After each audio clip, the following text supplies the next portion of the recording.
কোরআন পড়তে ভালো লাগে, কোরআন শুনতে ভালো লাগে, কোরআন জানতে ভালো লাগে, কোরআন মানতে ভালো লাগে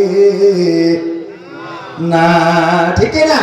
কোরআন পড়তে ভালো লাগে, কোরআন শুনতে ভালো লাগে, কোরআন জানতে ভালো লাগে, কোরআন মানতে ভালো লাগে। নামাজেতে পড়লে কোরআন মনটা শীতল হয়, কারির তেলাওয়াত শুনিলে প্রাণ জুড়িয়ে যায়। নামাজেতে পড়লে কোরআন মনটা শীতল হয়, কারির তেলাওয়াত শুনিলে প্রাণ জুড়িয়ে যায়। সেই কোরআনের ব্যাখ্যা দিলে কলিজাতে আগুন জ্বলে, সেই কোরআনের ব্যাখ্যা দিলে অন্তরেতে আগুন জ্বলে। বিরোধিতাও চলে কেন তা জানি না। কোরআন পড়তে ভালো লাগে, কোরআন শুনতে ভালো লাগে, কোরআন জানতে ভালো লাগে, কোরআন মানতে ভালো লাগে।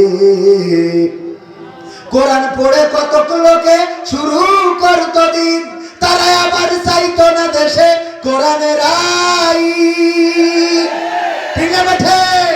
কোরআন পড়ে দেখতাম ওরা শুরু করতো দিন, ওরা আবার চাইতো না দেশে কোরআনের আইন। এটা যে কেমন নীতি, তাই তো এ দুর্গতি করছে মোদের ক্ষতি কেন তা বুঝি না।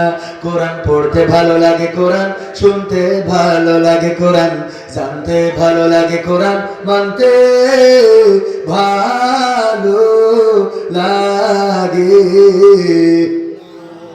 তারপরে কি করে আছে না? কোরআন বুকে চুমু খাওয়ার লোকের নাই অভাব, সেই কোরআনের বিরোধিতা আবু জাহেলের স্বভাব। যারা ঠিক বলিনি ওই করে আবু জাহেলের নাতনি নাচছে।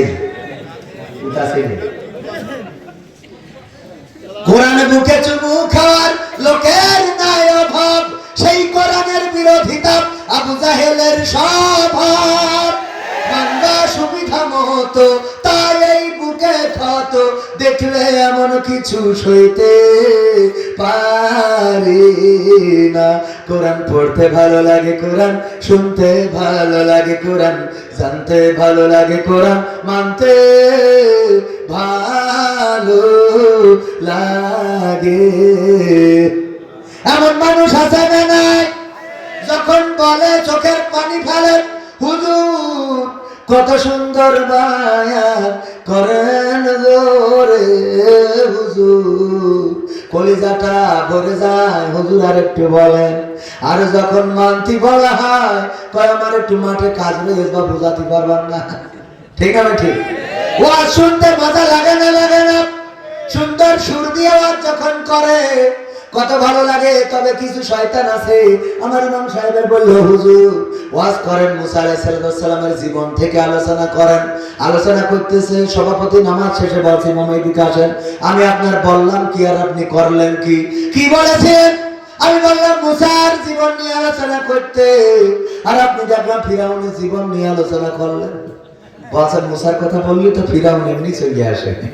বাচ্চা আসে, আসুক আসুক, অসুবিধা নেই। কিন্তু যখনই ফিরাউনের কথা বলছিলেন আমি দেখলাম আমার দিকে তাকাচ্ছিলেন। মনের মধ্যে দোষ আছে না নাই? কথা কয় না। মনের মধ্যে দোষ আছে না নাই?